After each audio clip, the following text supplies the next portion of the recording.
தேமுதிக தலைவர் விஜயகாந்த் அவர்கள் மறைவுக்கு பிறகு திருமதி பிரேமலதா அவர்களின் தலைமையிலான கட்சி வளர்ச்சி 10%, வளர்ச்சியில் 72%, ஓரளவு 5%, காசோ 13% மக்கள். அதாவது விஜயகாந்த் அவர்கள் இருந்த போது அந்த கட்சி வளர்ச்சி, தொண்டர்கள் வரவேற்பு, மக்கள் மீதான வரவேற்பு, அந்த எதிர்பார்ப்பு மறைவுக்கு பிறகு பிரேமலதா அவர் கேட்டப்படுதுன்னா கேட்டப்படல. சோ அந்த கட்சி 10% இருக்க ஒரு கட்சியா தான் இருக்க ஒழிய ஒரு பேசப்படக்கூடிய. அதோட இன்னொரு விஷயம், இப்போ லேட்டஸ்டா அந்த குரு பூஜைன்ற போது அவர் என்ன குரு பூஜை எடுக்கிற போது முத்துராமலிங்க தேவரா ராமானுஜரா சோ இப்படி ஒரு பெரியாருக்காக நூற்றாண்டு பிறந்த நாள் விழா அப்படி கொண்டு வரப்போது அது மாதிரி கொண்டாடி போலவே குரு பூஜை என்ற விஷயத்தை விட இதுக்கு தமிழக தலைவர்கள் எல்லாம் போறாங்களே, இது ஒரு மிகப்பெரிய வெட்கக்கேடுன்னு சொல்லப்படுறாங்க.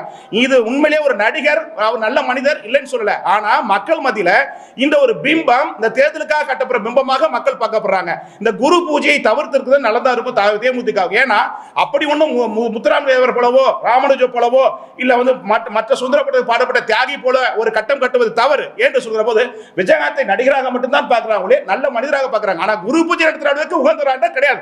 இந்த அம்மையா அவர்கள் தன்னுடைய லாபத்திற்காக விஜயகாந்தை அசிங்கப்படுத்துவதாக மக்கள் பார்க்கிறாங்க.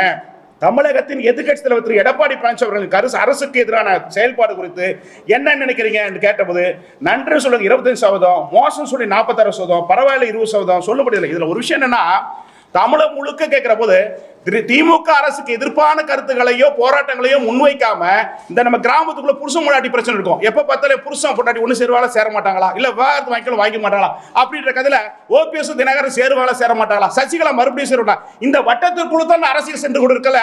மக்களுக்கான அரசியல் இங்க நடக்கல.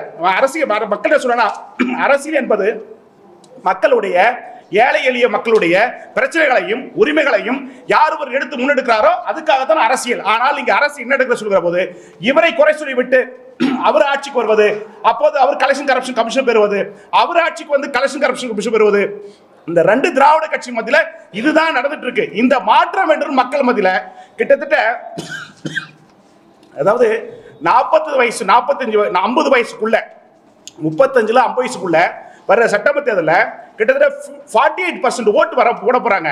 அந்த 48% ஓட்டு வந்து பாத்தீங்கன்னா சோ மாற்றத்துக்கான மக்கள் இந்த மண்ணில் 5ஆம் தலைவர்களுக்கு அரசியலுக்கான புரிதல் வந்திருக்குன்னு பார்க்கலாம்.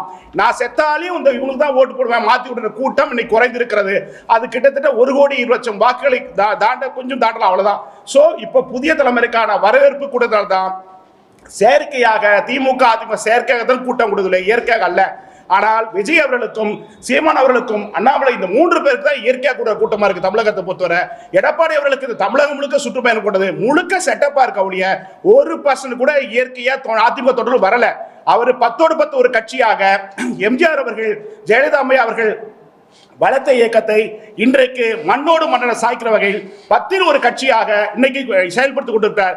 இது தொண்டர்களை ஏமாற்றி தன்னை ஏமாற்றி கொண்டு ஆட்சி கொண்ட புதிய அனுபவத்தை கட்டிக்கொண்டு மக்கள் மத்தியில் பேசப்படுறாங்க. அப்படி பார்க்கிற போது இந்த 4.25 ஆண்டுகளா எடப்பாடி பழனிசாமி அவர்கள் கட்சிக்கு எதிர்ப்பான செயல்பட்டதை விட சின்னம் கட்சி அதுக்கடுத்து தினகரன் ஓபிஎஸ் சசிகலா இதை சுத்திய அரசியலிலே அதிமுக போய் கொண்டது பாமர மக்களும் புரிந்து கொள்றாங்க. திமுக ஒரு பெரிய பிளஸ் இதுதான். அதே மாதிரி அதிமுக எடப்பாடி பழனிசாமி தலைமையை சரியா அதிமுக தொடர்ல ஏத்துக்க மாட்டேங்கிறாங்க. அதாவது கிராமத்தில் சொல்றாங்கன்னா ஆட்சிக்கு வந்து இவனும் பெருசா செய்ய போறது இல்லைங்க, வந்து திருடுதான் போறாங்க, அப்படியே சேர்ந்து திருடிட்டு போடுதுனே, அதுக்கு எதுக்கு ஓபிஎஸ் சசிகலா வேணான்னு சொல்றது, சமய நோக்கத்திற்காக நாட்டை சீர்படுத்துற நோக்கத்துக்காக இது பண்ண கிடையாது. அப்படின்ற போது எல்லாம் சேர்ந்து கட்சி எடுத்துட்டு போலாமே அப்படிதான் அந்த அதிமுக தொடர்ல இருக்காங்க. அப்படி இப்போ வேலுமணி கூட பரவாயில்லைங்க போச்சுல கூட நான் அனைவரும் கூட அவர் எல்லாம் அரவணைச்சு போவாரு. ஆனா எடப்பாடி சுயநலமாக கட்சி அளிக்கிறான்றது அந்த அதிமுக தொடர் முதலே பரவலாக பேசப்படுகிறது புரியலாம். இது வந்து எலெக்ஷன் நேரத்தில் 2020 சட்டமன்றத்தில் மிகப்பெரிய பாதிப்பு அதிமுக பின்னாடி ஏற்பட்டு 3வது போற அளவுக்கு ஒரு பெரிய சூழ்நிலை வருவதற்கான வாய்ப்பு இருக்குதா பார்க்கலாம்.